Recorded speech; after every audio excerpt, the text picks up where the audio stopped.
So, Steam Next Fest has just begun, and there are a lot of games, a lot of demos to take a look at, and one of the games I'm interested in is Morbid Metal. And I'm very glad to see that they dropped a demo for their game, and if you don't know what this game is all about, it's a hack and slash action roguelite with some good looking graphics, some nice combat, where you get to switch between characters as well. The game follows a pretty standard roguelite structure, where you go between rooms or areas with enemies in them, kill all the enemies, you get a reward, and then you move on to the next room until I would assume there is a boss at the end. There is no boss in the demo, kind of disappointed in that. There are 2 characters within the demo, and you can switch seamlessly between them during combat and outside of combat. The movement outside of combat is very nice, very fast, very fluid. You can run, you have a double jump, it feels great. The movement in combat is a bit different, but let's break down the combat first. So you have your standard light attack, you have 2 attacks on cooldown, and then you have kind of your ultimate ability. You can also counter enemies' attacks, very easy to do, at least in the demo. All the enemies have a very distinct animation that is quite slow before they attack, and you can just counter and then instantly attack afterwards, punishing them quite hard. All your attacks are very flashy, very pretty, but combat feels a bit weird. Your character always slows down between hits. It's like hit, pause, hit, pause, hit. And I found that kind of annoying instead of just hit, hit, hit, hit, hit. And it feels even worse with the slower character that has the big kind of spear. He slows down even more between attacks. And then I also had a hard time connecting with the enemies sometimes. Other than that, I like the combat. It's a bit easy, but you definitely have a lot to work with. And with the upgrades between rooms or areas, you do get more powerful as you go along. The upgrades are substantial, like more damage, leeching damage, more attack power. Certain attacks do more damage, reach wider. Like, it's all fine. What I do am a bit confused about within this game is the switching between characters. I don't really see a benefit of switching character. They share the same HP. The only valid reason to switch character is the cooldowns of the attacks, I think. The characters don't really have combos that lead into the other characters' combos. It would be nice if you started one attack and then it ends with the other character's like special move or something.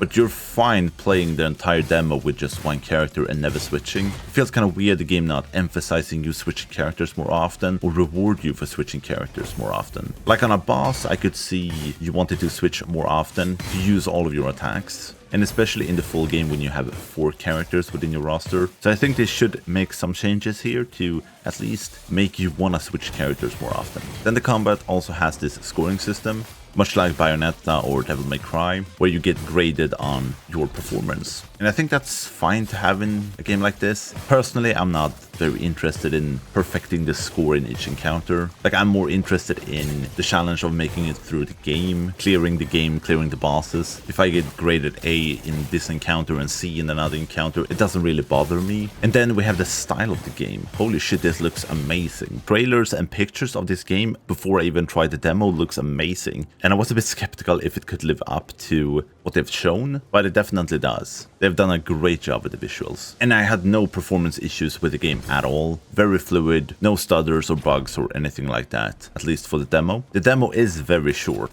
You can easily blast through it in 15 to 20 minutes. And as I mentioned earlier, I'm very disappointed that it isn't even one boss in the demo. Like, you should at least put one in the demo. And as I mentioned earlier, there are 2 characters you can play in this demo. One wields a sword, basically a katana, a bit faster, has one range move where you're shooting energy from your sword. Really like that it has at least one range move, because you have a few enemies that are flying and are kind of annoying to deal with, but I really like this character. The other character with the round hat and kind of this spear, axe, cleaver, whatever you want to call it, didn't really fall in love with that character. It's too slow. It feels like it deals less damage than the sword wielding character. Definitely better at dealing with more enemies, but the special move of just slicing in one direction felt a bit underwhelming. But they are at least very distinct, introducing 2 playstyles into the game, and I'm very intrigued to see other characters. I hope there's more than just 4, so you can actually choose your team of characters instead of just always having 4 characters to play with. And then the upgrades between rooms in the areas can be upgrades for both characters or for one of the characters. And it feels like you might end up